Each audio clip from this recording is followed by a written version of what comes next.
Trump ने दिया ultimatum, Bharat चीन समेत देशों पर अमेरिकी शुल्क का खतरा। क्या होगा ट्रंप की नई नीति का वैश्विक व्यापार समीकरण पर असर? हाल ही में अमेरिका के राष्ट्रपति डोनाल्ड ट्रंप ने भारत, चीन और दुनिया भर के देशों को एक कड़ी चेतावनी दी है।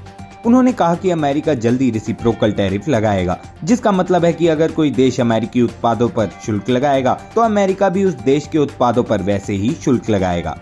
ट्रंप का ये बयान उस समय आया जब प्रधानमंत्री नरेंद्र मोदी ने अमेरिका के साथ अपनी 2 दिवसीय यात्रा के दौरान व्यापार, रक्षा और टैरिफ जैसे अहम मुद्दों पर चर्चा की थी। ट्रंप ने एक प्रेस कॉन्फ्रेंस के दौरान कहा कि हम अब वही शुल्क लगाएंगे जो अन्य देश जैसे भारत और चीन हमारे उत्पादों पर लगाते हैं। हम निष्पक्ष व्यापार चाहते हैं और इसके लिए हमें ये कदम उठाना होगा।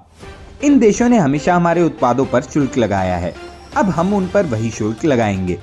उन्होंने ये भी कहा कि कोविड महामारी से पहले अमेरिका इस कदम पर विचार कर रहा था, लेकिन अब इसे लागू करने का समय आ गया है।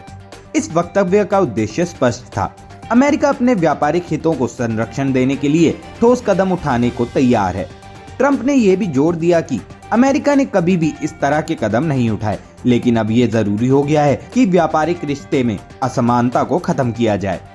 भारत और चीन, जिनके साथ अमेरिका का व्यापार काफी बड़ा है, अब इस नई नीति को लेकर सतर्क हो गए हैं।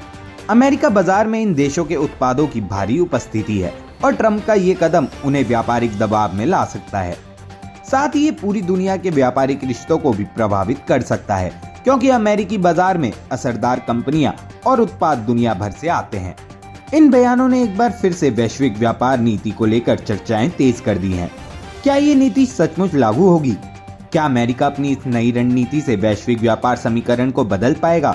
ये सवाल आने वाले समय में महत्वपूर्ण होंगे।